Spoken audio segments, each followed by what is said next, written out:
আসসালামু আলাইকুম ওরহমতুল্লাহ তাআলা বারাকাতুহু। আজ বলবো হযরত খাব্বাব রাদিয়াল্লাহু তাআলা আনহু এর নির্মম একটি সত্য ঘটনা, যেটি আপনার ঈমান ও আমলকে অনেক অনেক গুণ বৃদ্ধি করে দিবে।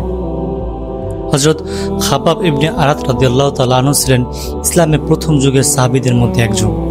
তিনি ছিলেন একজন লোহার কাজ করার কৃতদাস, যাকে অত্যন্ত কঠোরভাবে নির্যাতন করা হতো। তিনি ইসলাম গ্রহণ করেন যখন ইসলাম গ্রহণ করার মানেই ছিল কষ্ট, নির্যাতন এবং মৃত্যু। ইসলাম গ্রহণ করা মানেই ছিল আপনাকে বাড়ি ছাড়তে হবে, আপনাকে ঘর ছাড়তে হবে, আপনাকে সমাজ ত্যাগ করতে হবে, আপনাকে সমাজ থেকে বয়কট করা হবে। ঠিক তখন তিনি ইসলাম গ্রহণ করেন।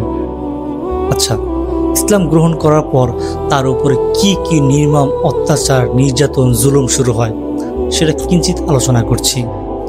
তিনি যখন ইসলাম ধর্ম গ্রহণ করলেন তখন তার মালিক ছিল একজন কাফের নারী, একজন নারী ছিল যিনি কাফের।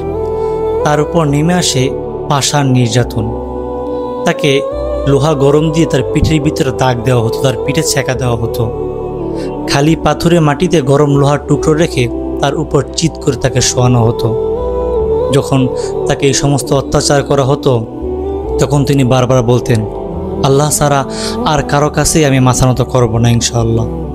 আমি এক আল্লাহর উপর ঈমান এনেছি এবং তাতে আমি অটল থাকব। এটাই ছিল এত অত্যাচার, নির্যাতন, নির্মমভাবে তাকে আঘাত করার পর তার মুখ দিয়ে সমস্ত বাণী বের হয়েছিল। অথচ তিনি ছিলেন সামান্য একজন কৃতদাস, একজন দাস। তার ঈমান কতটা মজবুত ছিল। একবার তার পিঠের নিচে আগুন জ্বালানো হয় এবং তার উপর গরম পাথর চাপিয়ে রাখা হয়, যাতে আগুনের তাপে তার মাংসগুলো গলে যায়। এতটা কষ্ট সহ্য করার পরও তিনি মুখে একটি শব্দ বলেননি, কেবল চোখ দিয়ে টপ টপ করে অশ্রু ঝরছিল।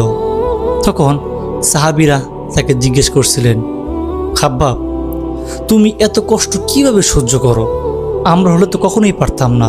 এত কষ্ট আল্লাহ পাক রব্বুল আলামিন তোমাকে সহ্য করার তৌফিক দান করেছে, কিভাবে তুমি এত কষ্ট সহ্য করো? তখন খাব্বাব রাদিয়াল্লাহু তাআলা আনহু কি বলেছিলেন? তিনি এমনটি কথা বলেছিলেন যে আপনার ঈমানকে আরো বহু গুণ বৃদ্ধি করে দিবে। তখন খাব্বাব রাদিয়াল্লাহু তাআলা আনহু বলেছিলেন, আমি জানি আমার রব এই সমস্ত কর্মকাণ্ডগুলো দেখছে, আর যিনি দেখেন তিনি ন্যায় বিচারও করতে জানেন। তিনার তখনও বিশ্বাস যে আল্লাহ পাক রব্বুল আলামিন আমার দিকে তাকিয়ে আছে এবং আল্লাহ পাক রব্বুল আলামিন এর ন্যায় বিচার করবেন। এত কঠোর নির্যাতন নিপীড়িত হওয়ার পরেও একদিন সাহাবীরা এসে রাসূল সাল্লাল্লাহু আলাইহি ওয়াসাল্লামের কাছে অভিযোগ করতে লাগলেন, ইয়া রাসূলুল্লাহ, আপনি আমাদের জন্য দোয়া করেন। আমরা এত অত্যাচার, এত কিছু আর সহ্য করতে পারছি না, অনেক কষ্ট হয়ে যাচ্ছে। তখন রাসূলুল্লাহ সাল্লাল্লাহু আলাইহি ওয়াসাল্লাম বলেন, তোমাদের পূর্বে যারা ছিল তাদের পিঠ কেটে দুই ভাগ করা হতো, তবু তারা দ্বীনের উপর অটল থাকতেন। খাব্বাবের ধৈর্য তোমাদের জন্য যথেষ্ট উদাহরণ। নবী করিম সাল্লাল্লাহু আলাইহি ওয়াসাল্লাম সাহাবীদের কথার উত্তরে কতই না চমৎকার একটি কথা বলেছেন, যা আমাদের জন্য উত্তম আদর্শ। প্রিয় দর্শক, ইসলামের জন্য যদি কখনো হুমকি দামকি এবং কষ্ট করতে হয়, আপনি আমি কতটুকু কষ্ট করতে পারবো, কতটুকু সহ্য করতে পারবো?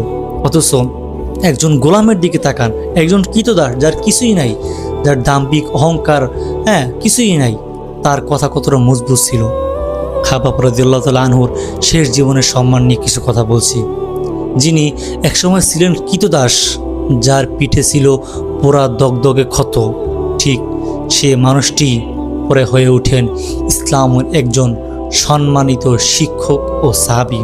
হযরত উমর রাদিয়াল্লাহু তাআলা আনহু তাকে দেখা মাত্রে উঠে দাঁড়িয়ে সালাম দিতেন এবং বলতেন, এ মানুষটি আমার চেয়ে অনেক অনেক বড়, কারণ তিনি ইসলামকে এমন সময় আঁকড়ে ধরেছিলেন যখন তা ছিল আগুনের মতো জ্বলন্ত। প্রিয় দর্শক, এটা আমাদেরকে কি শিক্ষা দেয়? আল্লাহ পাক রব্বুল আলামিন আমাদের সকলকে ঈমানের উপর অটল থাকার তৌফিক দান করুন। আসসালামু আলাইকুম।